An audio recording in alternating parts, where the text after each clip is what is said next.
प्रथम ज्योतिर्लिंग सोमनाथ के प्रकट होने की कथा एवं महिमा। हमने पिछली वीडियो में 12 ज्योतिर्लिंग अवतारों का संक्षिप्त वर्णन किया था।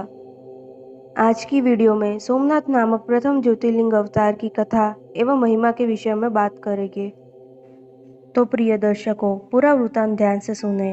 संक्षिप्त शिव पुराण की कोटि रुद्र संहिता के अनुसार प्रजापति दक्ष ने अपने अश्विनी आदि 27 कन्याओं का विवाह चंद्रमा के साथ किया था।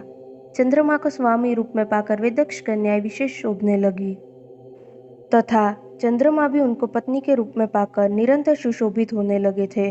वे सर्व पत्नियों में भी जो रोहिणी नामक पत्नी थी, वह एकमात्र चंद्रमा को इतनी प्रिय थी कि जितनी प्रिय और कोई पत्नी कदापि न हो पाई।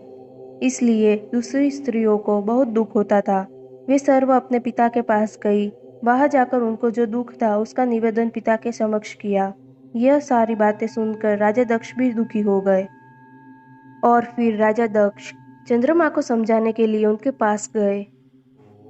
राजा दक्ष ने चंद्रमा को शांतिपूर्वक समझाते हुए कहा कि हे कलानिधे, आप निर्मल कुल में उत्पन्न हुए हैं।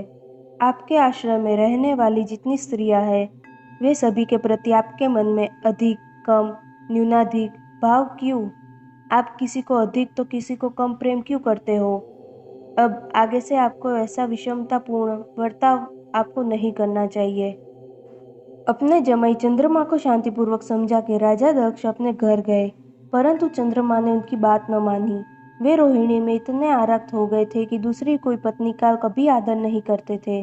ये बात से दक्ष दुखी होकर स्वयं चंद्रमा को उचित बर्ताव करने के बारे में समझाने लगे, परंतु चंद्रमा बात समझना चाहते नहीं थे। इसी वजह से राजा दक्ष ने चंद्रमा को क्षय रोग का श्राप दिया।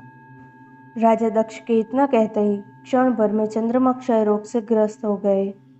इसके बाद चंद्रमा ने इंद्र आदि सभी देवताओं तथा ऋषियों को अपनी अवस्था सूचित की। तत्पश्चात इंद्र आदि देवता वशिष्ठ आदि ऋषि के साथ ब्रह्मा जी की शरण में गए।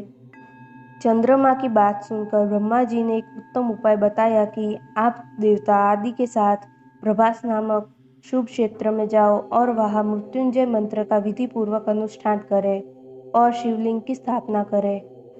तत्पश्चात देवताओं तथा ऋषियों के कहने पर तथा ब्रह्मा जी की आज्ञा अनुसार चंद्रमा ने वहां 6 मास तक निरंतर तपस्या की और मृत्युंजय मंत्र द्वारा भगवान वृषभध्वज का पूजन किया।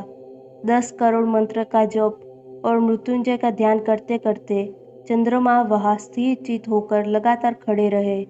उनकी तपस्या देखकर भक्तवत्सल भगवान शंकर प्रसन्न हो गए और उनके सामने प्रकट होकर मनोवांछित वरदान मांगने को कहा।